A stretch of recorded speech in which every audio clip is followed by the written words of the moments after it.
ever wonder what it would be like to quit your job and live a life you've always dreamed of? A bad day in the islands still beats a good day in the office. Join me, Savannah Jane Buffett, as I head to St. Croix to meet Nate Olive, an expat from Atlanta who moved down here to follow his passion of running a sustainable farm in paradise. And in the meantime, met the woman of his dreams. What really made me a Virgin Islander was when I married Shelly. You're really living the expat dream. Paradise, I believe, is like what you make of it. My advice to expats, don't live on a place, live in a place. This is it, man. This is the life. Yeah, yeah, yeah.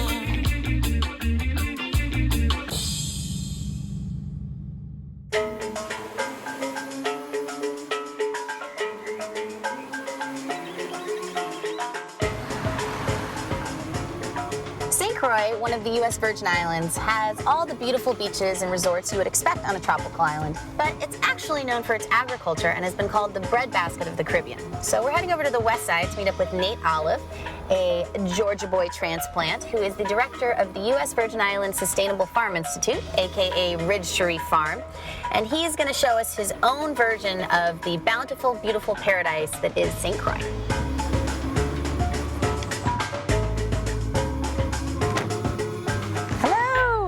Is anyone home? Hello. Oh, somebody's home.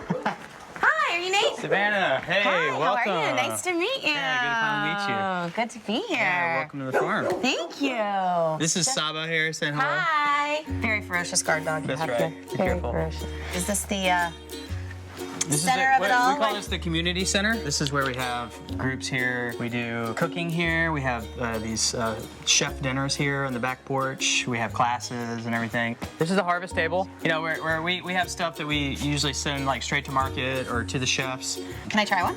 Yeah, definitely. Much sweeter than the other ones. Oh, wow. And so this is a farming institute as well. You're also Ridge Street Farm, so you take students here, right? Yeah, I mean the overall purpose here of the farm is we don't just feed people, but we teach them how to grow. Nice. Yes, this is the kitchen in here. Nice. Inside the center. Hi. It's my wife, Shelly. Hi, Savannah. Nice to meet you. He's been telling me about how you guys cook here. You have meals. Yeah, we'd love to have you in the kitchen with us too. It's a lot of fun. We were talking about it. I don't know, maybe tomorrow I could come and cook something for you guys and have a little scavenger hunt. If you'll have me, if you let me in your kitchen. Please, you'd love it. We'd love to Awesome, I have you can't too. wait. Shelly's lovely, she's your wife. Right? How long have you guys been married? 8.5 months. Newlyweds. That's So this is the house right here. Oh my gosh, amazing. Yeah. So this is our- the love shack, our- Shelly's little love shack? That's right. I've been living here at the Cozy Shack for about 3 years in this particular one. So come on inside. This is, and this is actually, it's a converted shipping container. We had the walls cut into to make doors. And these are, you know, sliding doors here. So here is the kitchen. Electricity? We have solar here. The bedroom, pretty simple. When my friend Dan first built this place, they dubbed this the Cozy Shack. And the whole idea is that nature is the most beautiful bedroom. So let's go up here and check out the porch. This is our valley and the concept of Ridge to Reef. This is why we call ourselves Ridge to Reef Farm. We see ourselves as caretakers of this land and this watershed. We're thinking of ourselves interconnected with this whole community here. Well, I'd love to hear about how you got here. Yeah, let's take a seat. So, I mean, where are you originally from? Where'd you grow up? I'm from Chamblee, which is a little city just in North Atlanta. I originally started going to Auburn University right out of high school. I graduated from Chamblee High School. Okay. And then, you know, I was doing the fraternity thing there. You were a frat boy? I was. I don't believe it. I know, people don't believe it. I mean, it was a good experience, but even though I was kind of living what at first I thought was an ideal life, it quickly started to like suck my life force out of me somehow. I worked at the Georgia Theater as a manager, and so I would welcome the bands and set up the bar and make sure that the show went on right. After a while, I started to crave fresh air and sunshine. There was this person that said the most difficult part of a journey is just taking that first step, you know?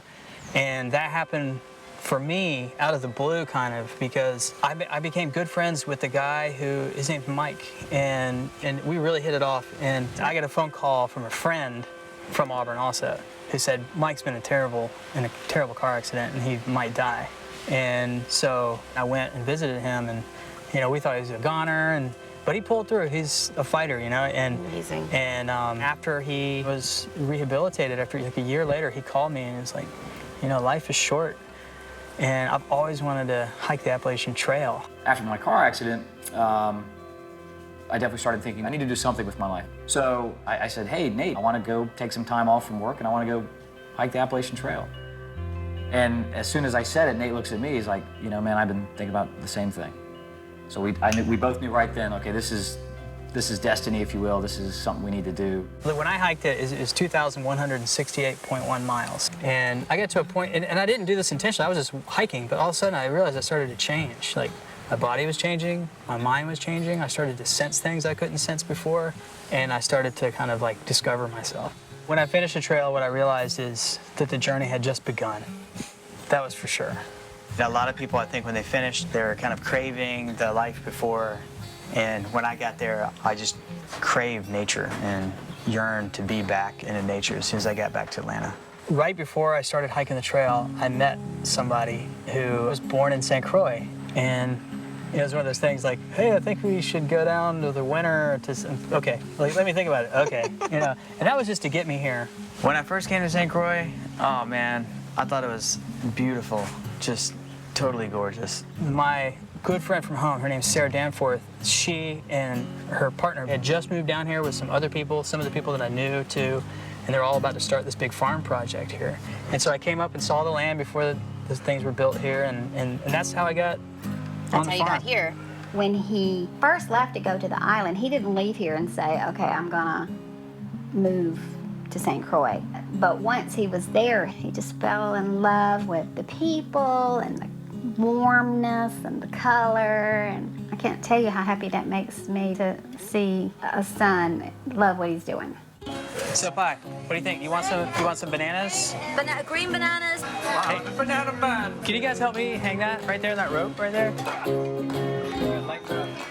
Wow! The banana man. I think Nate left because he was looking for something that we couldn't have had in the community that we live in Metro Atlanta. How you doing, Max? Hey, what's up? What's up? That's life. We thought it was a temporary thing, and then months would go by, and then a year would go by, and then 2 years would go by, and no calls, no visits, and then we just kind of realized that he wasn't going to come back. I saw you at the beach. You saw me at the beach. Oh, that's right, on Sunday.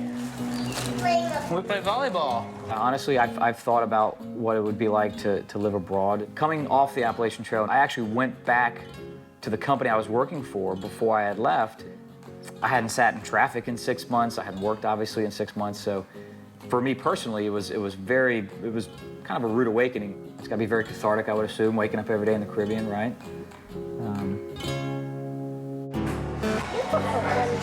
Right here? That's not a very pretty one, though. Maybe we'll save this for us later. I just remember walking out here and just imagining the possibilities. I thought, yes, soil, land, roots, that sounds great right now, you know, and that was what made me say, this is the place for me. This is the next step of my journey, is to be here in St. Croix. All right, now give him the bait. Sheep. You're really living the expat dream. My advice to expats, don't live on a place, live in a place. I'm Mario Batali. This fucking guy, Eric Repair, invites me over to his house and makes me do the cooking. Join us on the Reserve channel on YouTube. Oh, you're good. Food, you're gonna burn.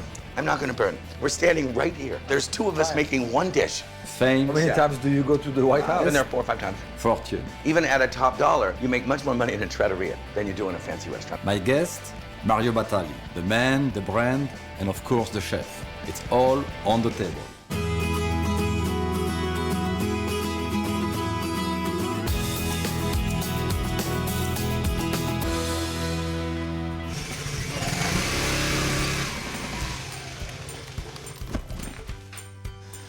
I love parking in New York City.